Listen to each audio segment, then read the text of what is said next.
رسالت کے پروان و نعت مصطفیٰ سننے کے بعد اب بارگاہ سرور کونین صلی اللہ علیہ وسلم میں حاضری کے آداب اور مدینہ منورہ کے قیام کے دوران جو آداب مدینہ ہیں ان کو جاننا ہمارے لیے بہت ضروری ہے۔ اگرچہ بہت سارے دن ہم نے بتا دیے ہیں، لیکن اگر کچھ لمحات بھی ایسے میسر ہو جائیں جو ادب سے بھرپور ہوں تو یقیناً یہ بارگاہ ادب ہی کی بارگاہ ہے۔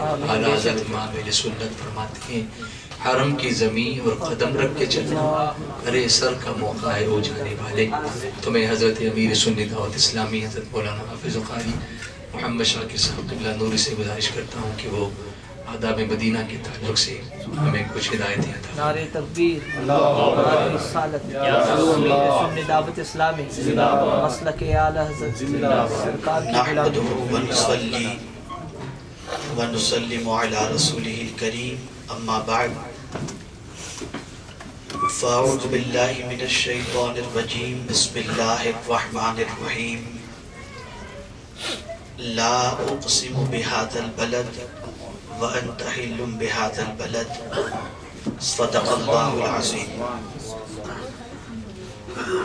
ان اللہ وملائکتہ یصلون علی النبی یا ایہا الذین آمنوا صلوا علیہ وسلموا تسلیما۔ اللہم صل علی سیدنا مولانا محمد معدن الجود والکرم وآلہ واصحابہ وبارک وسلم صلاة و سلاما علیکہ یا سیدی یا رسول اللہ صلی اللہ تعالی علیہ وسلم۔ میرے پیارے آقا صلی اللہ تعالی علیہ وسلم کے پیارے دیوانوں اور خاتون جنت رضی اللہ تعالی عنہ کی کنیزوں، بظاہر اس وقت ہم مدینہ منورہ میں موجود ہیں اور بالکل عام انداز سے مدینہ کی گلیوں میں گھومنا، مدینہ کی زمین پر چلنا،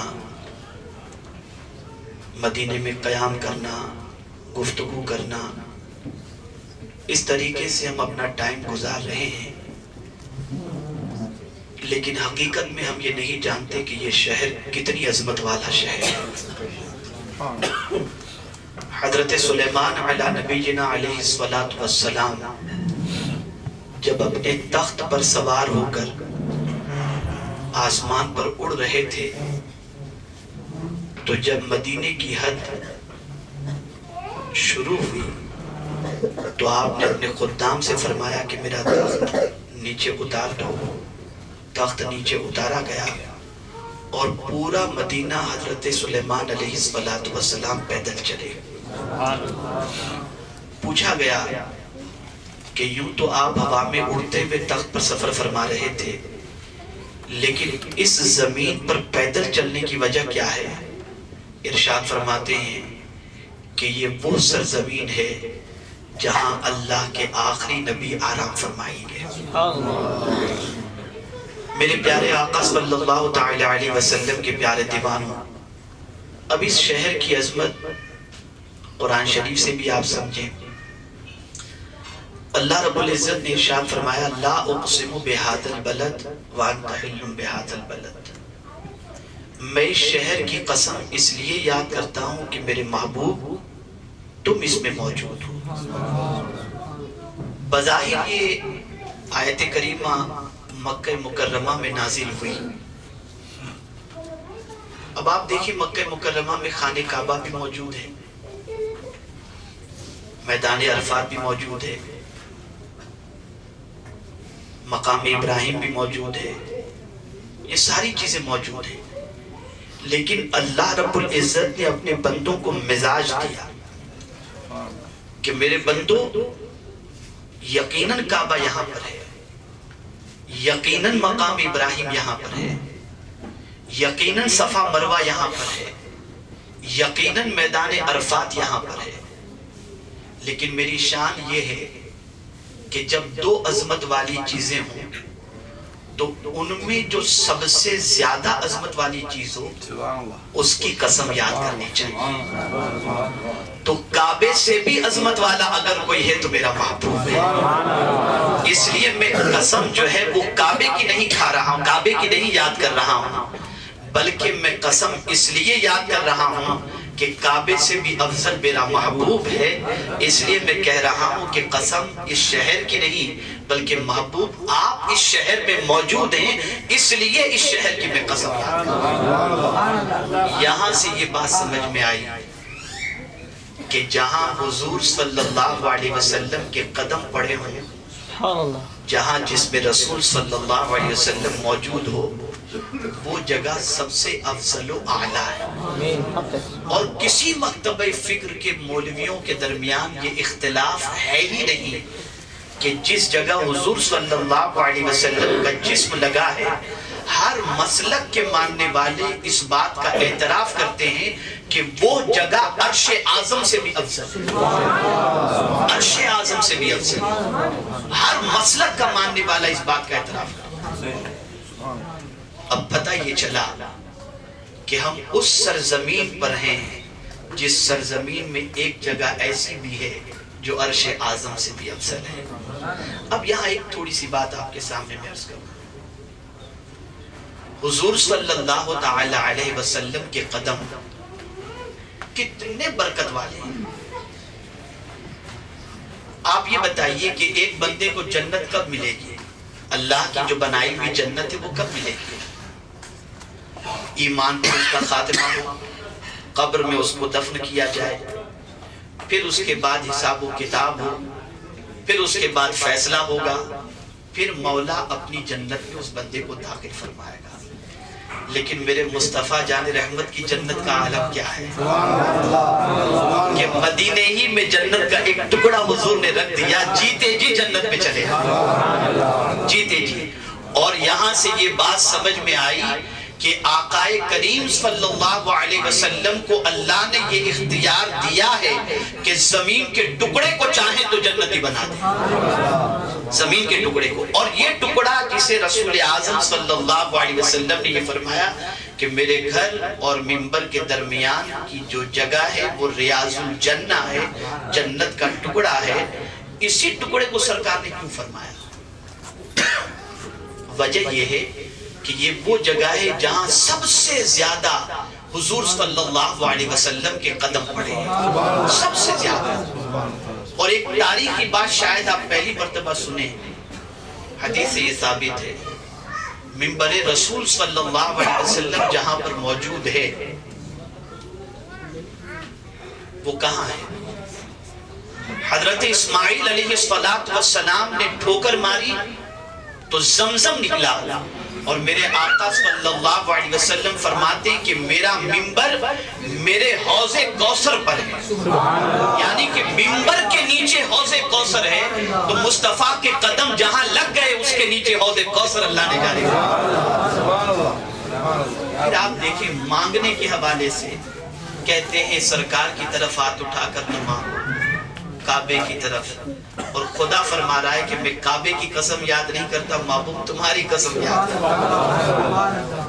اور سوچیں آپ کہ مانگنے کے حوالے سے مسجد نبوی شریف کے حوالے سے میں عرض کروں کہ مسجد نبوی شریف میں ایک ستون ہے، اسے کہتے ہیں استوانِ حنانہ۔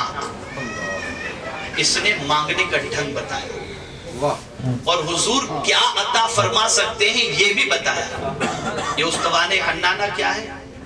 یہ کھجور کے درخت کا ایک تنا تھا، سرکار صلی اللہ علیہ وسلم اسے ٹیک لگا کر کے خطبہ دیا کرتے تھے۔ اللہ کے رسول صلی اللہ علیہ وسلم کی خدمت میں ایک خاتون نے اپنے ایک خادم کے ذریعے ایک لکڑی کا منبر بنا کر کے بھیجا کہ سرکار صلی اللہ علیہ وسلم آپ اس پر کھڑے رہ کر خطبہ دیں تاکہ لوگ آپ کو دیکھ سکیں۔ اللہ کے رسول صلی اللہ علیہ وسلم نے اس کھجور کے تنے کو ٹیک لگانا چھوڑ دیا اور اس منبر پر سرکار صلی اللہ علیہ وسلم کھڑے ہو کر کے خطبہ دیے۔ کھجور کا تنا، حدیث سے ثابت ہے، کھجور کا تنا یہ رونے لگا، رونے لگا، یہاں تک کہ حدیث مبارکہ میں ہے کہ صحابہ کرام علیہم الرضوان نے کھجور کے تنے کی ہچکیاں سنی۔ اللہ کے رسول صلی اللہ تعالی علیہ وسلم نے اس کھجور کے تنے کی ہچکیوں کو سن کر سرکار نے اپنا دست کرم اس کھجور کے درخت کے تنے کو رکھا، پھر سرکار نے اپنی آغوش میں لیا، وہ درخت کا تنا چپ ہو گیا۔ سرکار نے فرمایا کیا چاہتا ہے؟ تو چاہتا ہے تو تجھے پھر سے ہرا بھرا کر دوں، تو چاہتا ہے تو تجھے جنت بھیج دوں، جنت کے درختوں میں سے ایک درخت بنا دوں، جنت تجھے عطا کر دوں۔ اللہ کے رسول صلی اللہ علیہ وسلم کے حکم پر اور رسول اعظم صلی اللہ علیہ وسلم کے فرمانے پر اس درخت کے تنے نے جنت قبول کر لی۔ اب آپ اندازہ لگائیں، جو یہ کہتے ہیں کہ حضور کچھ نہیں دے سکتے، آج بھی مسجد نبوی شریف میں وہ استوان حنانہ موجود ہے جہاں پر 2 رکعت نفل پڑھنے کی فضیلت موجود ہے۔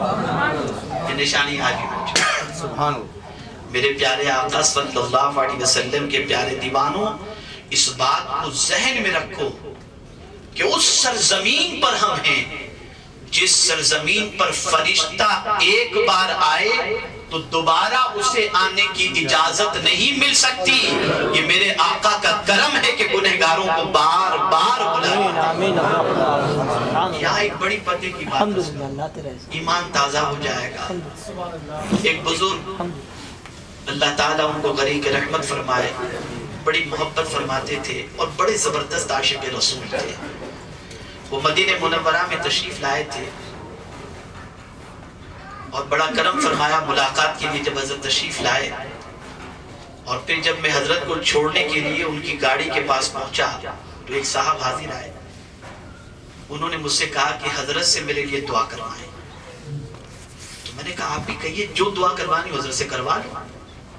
وہ صاحب گئے اور جا کر کے انہوں نے کہا حضور میرے لیے دعا کریں کہ اللہ تعالیٰ میری مغفرت فرما دے۔ اب جب وہ بزرگ سنتے ہیں تو جواب کیا دیتے ہیں اسے سنیں۔ ارشاد فرماتے ہیں بیٹا تو مغفرت چاہتا ہے؟ اس نے کہا سن بیٹا، مکہ شریف اور مدینہ شریف میں فرق یہ ہے کہ مکے میں بندہ اللہ کی رحمت کو تلاش کرتا ہے اور مدینے میں حضور کی رحمت گنہگاروں کو تلاش کرتا ہے۔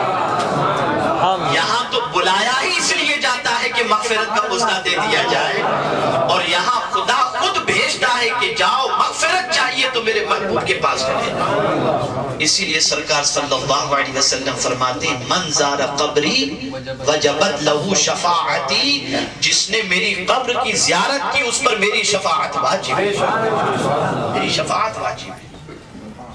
تو اس زمین کو معمولی زمین نہ سمجھو۔ حضرت امام مالک رضی اللہ المولا تبارک و تعالی عنہ مدینہ منورہ کے در و دیوار کو چوما کرتے تھے۔ لوگ پوچھتے کہ حضور آپ یہ بوسیدہ دیواروں کو چوم رہے ہیں؟ ارشاد فرماتے ہیں تم در و دیوار کو دیکھ رہے ہو اور میں یہ سوچتا ہوں کہ ہو سکتا ہے اس جگہ سے گزرتے ہوئے آقا نے کبھی اپنا ہاتھ لگا دیا، تو میں تو دست رسول صلی اللہ علیہ وسلم کے نشان کو چوم رہا ہوں۔ آپ اندازہ لگائیں میرے پیارے آقا صلی اللہ تعالی علیہ وسلم کے پیارے دیوانوں، مدینے کو حرم کس نے بنایا؟ اللہ کے رسول صلی اللہ علیہ وسلم۔ ہم جب یہ کہتے ہیں کہ سرکار صلی اللہ تعالی علیہ وسلم کو اللہ نے مختار بنایا ہے، وہ دینے والے بن کر کے آئے، وہ اللہ کی نعمتیں لٹانے والے بن کر کے آئے، ان سے مانگو وہ عطا فرماتے ہیں، تو یقیناً ہمارا عقیدہ حدیث سے ثابت ہے۔ اس لیے کہ ریاض الجنہ بھی یہ بتا رہا ہے، استوان حنانہ بھی بتا رہا ہے، حرم نبوی بھی بتا رہا ہے، مسجد نبوی شریف بھی بتا رہی ہے، یہ ساری چیزیں ہمیں بتا رہی ہے کہ آقا دینے والے بن کر کے تشریف لائے۔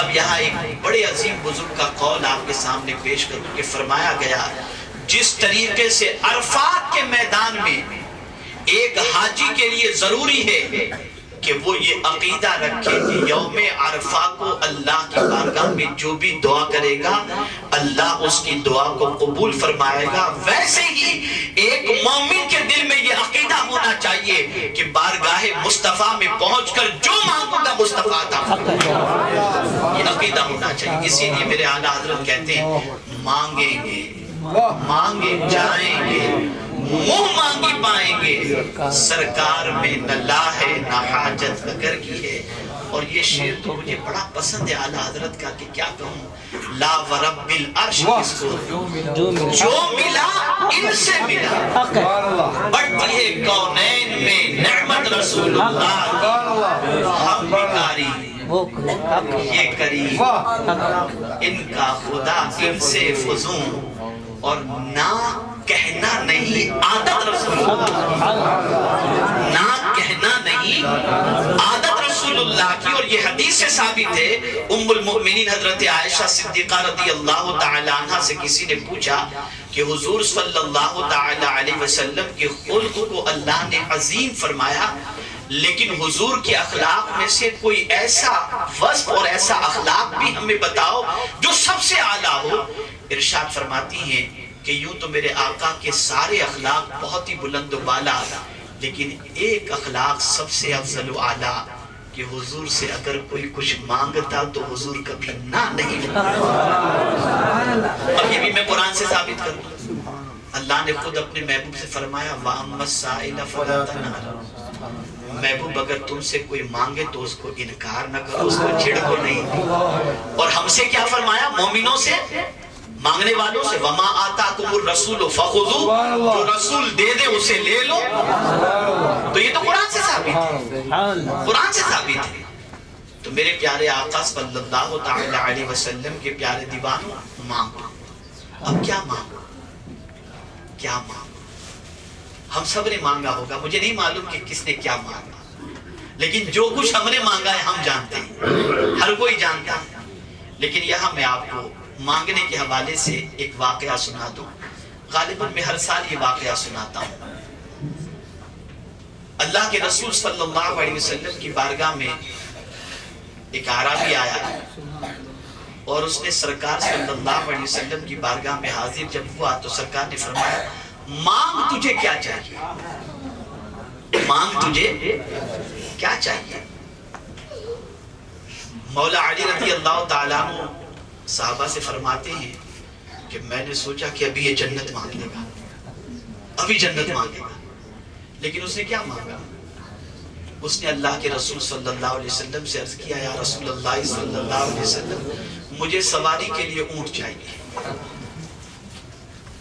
تو سرکار صلی اللہ علیہ وسلم نے جب یہ سنا تو مسکرائے اور ارشاد فرمایا اس سے تو وہ بڑھیا اچھی تھی جس نے موسیٰ سے مانگا تھا، اس سے تو وہ بڑھیا اچھی تھی جس نے موسیٰ سے مانگا تھا۔ صحابہ نے پوچھا کہ یا رسول اللہ صلی اللہ علیہ وسلم کیا واقعہ ہے؟ کہا حضرت موسیٰ علیہ السلام سے اللہ رب العزت نے فرمایا کہ فلاں جگہ مطلب تم جاؤ اور نبی کی مزار جو ہے اس جگہ پر جا کر کے دعا کرو۔ حضرت موسیٰ علیہ السلام کو اس مزار کے حوالے سے جاننا تھا کہ وہ مزار کا علم کسے ہے، تو اس مزار کے حوالے سے صرف ایک بڑھیا کو معلوم تھا، تو بڑھیا کے پاس گئے، کہا کہ وہ مزار کہاں ہے؟ کہا بتاؤں گی ضرور لیکن میرا سوال پورا کرو۔ کہا کیا تیرا سوال ہے؟ کہا سوال یہ ہے کہ جنت میں مجھے تمہارا ساتھ چاہیے۔ تو موسیٰ علیہ السلام نے فرمایا بڑھیا ایک پتہ بتانے پر تو جنت میں میرا ساتھ مانگ رہی، خالی جنت مانگ لیتی ٹھیک تھا، جنت میں میرا ساتھ مانگ رہی ہے۔ کہا اگر بتاؤ گے، اگر تم چاہتے ہو کہ میں بتاؤں تو یہی شرط ہے کہ جب تم جنت میں اپنے ساتھ کے حوالے سے وعدہ کرو تو میں تمہیں پتہ بتاؤں گی۔ تو موسیٰ علیہ السلام ابھی ششوپن میں تھے کہ کیا اس کو جواب دوں، مولا کی طرف سے ندا آ جاتی ہے موسیٰ دے دو، تو رسول اعظم صلی اللہ علیہ وسلم نے فرمایا کہ اس عربی سے وہ بڑھیا اچھی تھی، ہمارا حال بھی عربی جیسا ہی۔ کیا مانگتے ہیں ہم؟ کیا مانگتے ہیں؟ مانگنا ہو تو اعلیٰ حضرت سے سیکھو۔ کیا مانگتے ہیں؟ اللہ اکبر۔ اعلیٰ حضرت عظیم البرکت عرض کرتے ایسا گما دے ان کی ولا میں خدا ہمیں ڈھونڈا کرے پر اپنی خبر کو خبر نہ ہو۔ اور پھر کہتے ہیں سرکار حضور مفتی اعظمین علیہ رحمہ مجھے اپنی رحمت سے تو اپنا کر لے، مجھے اپنی رحمت سے تو اپنا کر لے، سوا تیرے سب سے کنارہ کر لو۔ میرے پیارے آقا صلی اللہ تعالی علیہ وسلم کے پیارے دیوانوں، باقی جتنے بھی دن ہیں اس سرزمین کا احترام، ادب، ملحوظ خاطر رکھتے ہوئے بس یہ سوچیں کہ ایسی زمین پر ہم حاضر ہیں جو زمین اللہ کو پسند ہے، اس لیے کہ جب حضور صلی اللہ علیہ وسلم ہجرت فرمانے کا ارادہ کر رہے تھے تو رب سے سرکار نے عرض کیا مولا مکہ مجھے پسند ہے، اب ایسے شہر میں مجھے بھیج جو تجھے پسند ہو، تو مولا نے مدینے بھیج دیا اور بتا دیا محبوب تجھے مکہ پسند ہے، مجھے مدینہ پسند ہے۔ تو یہ اللہ کا پسندیدہ شہر ہے جس میں ہم اور آپ بیٹھے ہیں۔ بظاہر ہم جیسے اس کا احترام، اس کا ادب، ان ساری چیزوں کے حوالے سے کچھ نہیں جانتے، لیکن اتنا میں ضرور عرض کروں گا کہ جو چپا چپا مدینے کی گلیوں کے اندر آپ نے گھوما ہے، یہ مدینے کے چپے چپے کل بروز قیامت ہمارے حق میں گواہی دیں گے۔ اور کوشش کریں کہ مدینے کی گلیوں میں درود مبارکہ کی کثرت کرتے ہوئے باوضو چلنے کی عادت بنائیں۔ سرکار صلی اللہ علیہ وسلم کی بارگاہ سے خوب بھیک مانگیں، جھولیاں بھر کر کے جائیں۔ اللہ رب العزت تاجدار کائنات صلی اللہ علیہ وسلم کے صدقہ و توفیق ہم سب کو اپنی بارگاہ کے ان عشاق میں شامل فرما دے جن کی حاضری کو سرکار نے قبول فرما لیا ہے۔ اور چونکہ میری بہنیں بھی یہاں پر موجود ہیں تو ایک بات میں ان سے بھی عرض کر دوں کہ آج سے کم و بیش 50 سال پہلے سچویشن ایسی تھی کہ بارگاہ رسالت مآب صلی اللہ علیہ وسلم میں حاضری کے سلسلے میں بہت زیادہ ایسا ریسٹریکشن نہیں تھا کہ عورتیں بہت زیادہ قریب تک نہ جا سکتی ہوں۔ اس زمانے میں خواتین کا ایک گروپ جب پہنچا تو اس میں ایک بالکل دیہات کی رہنے والی عورت جس کو نہ اچھی طریقے سے اردو آتی تھی، نہ کوئی زبان آتی تھی، نہ سلام کا انداز آتا تھا، نہ اشعار آتے تھے، کچھ نہیں آتے تھے، وہ جب سب کو دیکھ رہی تھی سلام پیش کر رہے تو سوچتی تھی مجھے تو اتنا اچھا پیش کرنے نہیں آتا، میں کیا کروں؟ تو اس نے صرف اتنا کہہ دیا روتے ہوئے آقا جو سب سلام پیش کر رہے ہیں میری طرف سے اسے بھی آپ قبول فرما لیں، میری طرف سے بھی اسے آپ قبول فرما لیں۔ رات کو کسی خاتون نے خواب میں دیکھا کہ آقا فرماتے ہیں اس کے صدقے میں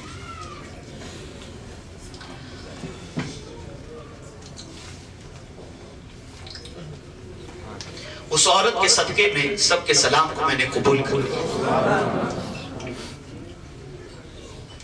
تو یہ بہت مقدس بارگاہ ہے، یہاں پر ہمیں نہیں معلوم کون سرکار صلی اللہ علیہ وسلم سے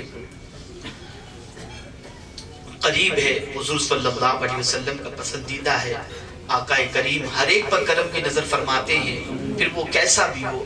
اسی لیے اعلیٰ حضرت کہتے ہیں گندے نکمے کمین مہنگے ہیں کوڑی کے دین، کون ہمیں پالتا تم پہ کروڑوں درود، اپنے خطاوار کو اپنے ہی دامن میں لو، کون کرے یہ بلا تم پہ کروڑوں درود۔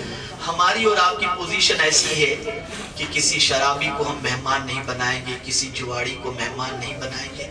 مہمان بنانا ہوگا تو پہلے دیکھیں گے کہ وہ مہمان بننے کے لائق ہے یا نہیں۔ ہم اپنے اعمال کو دیکھیں اور پھر در مصطفیٰ کو دیکھیں کہ کیا ان کے مہمان بننے کے لائق ہم ہیں، تو پھر ایسا لگتا ہے کہ یہ ان کا کرم نہیں تو اور کیا ہے۔ اور ہم دعا کرتے ہیں کہ سرکار نے جیسے یہاں نبھا لیا محشر میں بھی نبھا لے۔ وَمَا عَلَيْنَا إِلَّا الْبَلَاغُ۔